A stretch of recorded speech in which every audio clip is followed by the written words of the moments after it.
ৰাজ্যত প্ৰাকৃতিক সৌন্দৰ্যৰে ভৰপূৰ পাহাৰ অভয়াৰণ্য কিন্তু একাংশ স্বাৰ্থন্বেষী লোকে এই পাহাৰ অভয়াৰণ্যসমূহত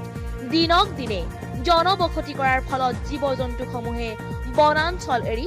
জনাঞ্চললৈ আহিবলৈ ধৰিছে যাৰ বাবে দৈনিক বনৰীয়া জীৱ-জন্তুৰ চিকাৰৰ বলি হোৱাৰ উপৰিও হাতী মহ আৰু মানুহৰ সংঘাতৰ সৃষ্টি হৈছে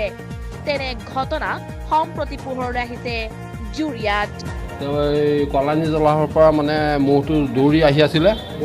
বনৰীয়া মহ আহি পেলাই তেখেতক মানে একদম শিঙিয়ে মানে ঘপ ঘপ মাৰি দিলে মই হয় আক্ৰমণ কৰিছে মই পিছত বচাবলৈ হেৰি কৰিছোঁ মই নোৱাৰিলোঁ বচাবলৈ মাৰি পেলাই তেওঁ মানে বেলেগ চাইডে মানে দৌৰি পেলাই বনৰীয়া মহ হয় মই ভালকৈ